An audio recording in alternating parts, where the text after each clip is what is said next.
8h47, vous êtes pour une politique d'investissement, vous êtes contre l'austérité. Tiens, et si vous étiez d'accord avec Florian Philippot, souverainiste comme vous, c'est l'heure du coup de fil surprise, et le vice-président du FN a une question très directe à vous poser. Oui, bonjour Monsieur Guénaud. Bonjour. Je vais aller droit au but, on a peu de temps. Je vous écoute avec intérêt. Vous savez, vous l'avez dit vous-même, notre pays, dans cette élection présidentielle, sera face à un choix absolument crucial, presque vital.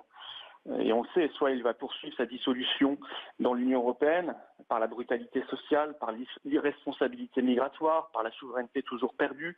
Ça s'appelle le camp de M. Fillon, de M. Macron, qui sont tous les deux adoubés par l'Union européenne. Soit la France dit qu'elle veut vivre, et qu'elle veut vivre elle-même, qu'elle veut vivre libre. Et on sait, la seule candidate au second tour qui a une possibilité d'incarner ce sursaut national, c'est Marine Le Pen.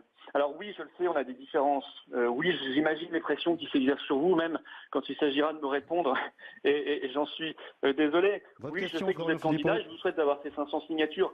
Mais, Monsieur Guénaud, je crois que vous ne pouvez pas prendre le risque de faire élire un Fillon ou un Macron à l'Élysée.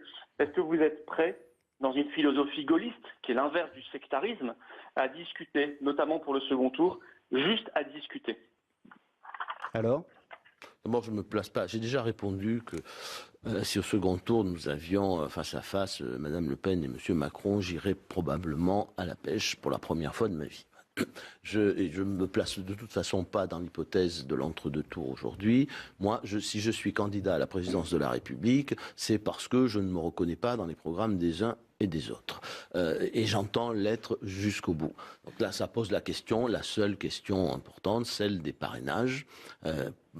Et ça met tout le monde en face de ses responsabilités. Moi, je voudrais lancer d'ailleurs aujourd'hui un appel aux maires, aux élus qui peuvent parrainer. C'est de la responsabilité de chacun de faire en sorte qu'il y ait une alternative qui permette d'offrir un vrai choix à l'immense majorité du corps électoral qui se trouve en déshérence depuis que la candidature de François Fillon apparaît désespérée et désespérante. Vous répondez non à Florian Philippot. Vous êtes candidat et donc vous lancez un appel pour vos parrainages. Je suis candidat, mais pas. Oui, j'appelle à un devoir civique de la part des élus.